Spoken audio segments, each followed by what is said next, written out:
കേന്ദ്രമന്ത്രി സുരേഷ് ഗോപി വോട്ട് ചെയ്തത് ചട്ടവിരുദ്ധമായെന്ന ആരോപണവുമായി സിപിഐയും കോൺഗ്രസും രംഗത്ത്. കഴിഞ്ഞ ലോക്സഭാ തെരഞ്ഞെടുപ്പിൽ തൃശൂരിൽ വോട്ട് ചെയ്ത സുരേഷ് ഗോപി തദ്ദേശ തെരഞ്ഞെടുപ്പിൽ വോട്ട് ചെയ്തത് തിരുവനന്തപുരത്താണ്. സംഭവത്തിൽ തെരഞ്ഞെടുപ്പ് കമ്മീഷൻ മറുപടി പറയണമെന്ന് വി.എസ്. സുനിൽകുമാർ ആവശ്യപ്പെട്ടു. സംഭവത്തിൽ സുരേഷ് ഗോപി മാപ്പ് പറയണമെന്ന് DCC പ്രസിഡന്റ് ജോസഫ് ടാജറ്റ് പറഞ്ഞു.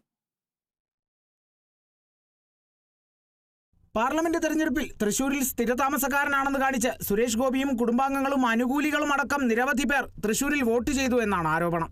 സംഭവത്തിൽ അന്ന് LDFും UDFും തെരഞ്ഞെടുപ്പ് കമ്മീഷന് പരാതി നൽകിയപ്പോൾ തദ്ദേശ തെരഞ്ഞെടുപ്പിൽ സുരേഷ് ഗോപി തൃശൂരിൽ വോട്ട് ചെയ്യുമെന്നും അതിനുശേഷമാകാം മറുപടിയെന്നുമായിരുന്നു BJP നിലപാട്.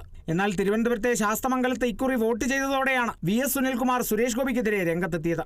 തൃശൂർ കോർപ്പറേഷന്റെ മുക്കാട്ടുകര ഡിവിഷനിൽ വോട്ട് നിലനിൽക്കെ അദ്ദേഹം തദ്ദേശ തെരഞ്ഞെടുപ്പിൽ ശാസ്തമംഗലം ഡിവിഷനിൽ വോട്ട് ചെയ്തിരിക്കുകയാണ്. ഇത് ഒരു കേന്ദ്രമന്ത്രി എന്ന നിലയിൽ MP എന്ന നിലയിൽ അദ്ദേഹം ഇലക്ഷൻ നിയമങ്ങളെ പരിപൂർണമായിട്ട് ലംഘിച്ചിരിക്കുകയാണ്. അതിന് ഇലക്ഷൻ കമ്മീഷൻ മറുപടി പറയണം. തൃശൂർ പാർലമെന്റ് മണ്ഡലത്തിലേക്ക് ഇന്ത്യയിൽ എവിടെ നിന്നുള്ള ഒരു സ്ഥാനാർത്ഥിക്ക് ഇവിടെ വന്ന് മത്സരിക്കാൻ അവകാശമുണ്ട് എന്നത് ഒരു വസ്തുതയാണ്. എന്നാൽ ഈ മണ്ഡലത്തിലെ പ്രതിനിധി ആരായിരിക്കണമെന്ന് വോട്ട് ചെയ്യാനുള്ള അവകാശം ആ മണ്ഡലത്തിലെ വോട്ടർമാർക്ക് മാത്രമാണ്. മറ്റു മണ്ഡലത്തിലെ വോട്ടർമാർ ഇവിടെ വന്ന് അല്ലെങ്കിൽ അവർ ജീവിച്ചിരിക്കാതെ അല്ലെങ്കിൽ അവർ സ്ഥിരമായി താമസിക്കാത്ത സ്ഥലത്ത് നിന്നും മറ്റൊരു മണ്ഡലത്തിലേക്ക് വന്ന് ആ മണ്ഡലത്തിലെ ജനപ്രതിനിധി തെരഞ്ഞെടുക്കുന്നത് നിയമവിരുദ്ധമാണ്. തൃശൂരിലെ ജനങ്ങളെ ചതിച്ചതിന് സുരേഷ് ഗോപി മാപ്പ് പറയണമെന്ന് തൃശൂർ DCC അധ്യക്ഷൻ ജോസഫ് ടാജറ്റും പ്രതികരിച്ചു.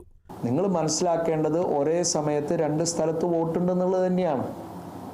അത് നിയമത്തിൻ്റെ പരിധിയിൽ നിൽക്കുന്നതാണ്. അത് പരിശോധിക്കേണ്ട വിഷയമാണ്. Election commission പരിശോധിക്കേണ്ടതാണ്.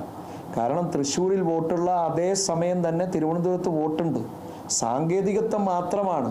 നിയമസഭാ തെരഞ്ഞെടുപ്പിനാണോ അല്ലെങ്കിൽ ലോക്സഭയ്ക്കാണോ അതോ തദ്ദേശ സ്ഥാപനങ്ങൾക്കാണോ എന്നുള്ളത്. അപ്പോൾ ഒരു ജനാധിപത്യ പ്രക്രിയയുടെ ഭാഗമായി ഒരു വോട്ടർക്ക് രണ്ട് സ്ഥലങ്ങളിൽ വോട്ടുണ്ടാകാൻ പാടില്ല. തൃശൂരിൽ തെരഞ്ഞെടുപ്പിന് മണിക്കൂറുകൾ ശേഷിക്കെ സുരേഷ് ഗോപിയെ പ്രതിക്കൂട്ടിൽ നിർത്തിയുള്ള ആരോപണത്തിൽ BJPയും പ്രതിരോധത്തിലാണ്. Kerala vision news, Thrissur.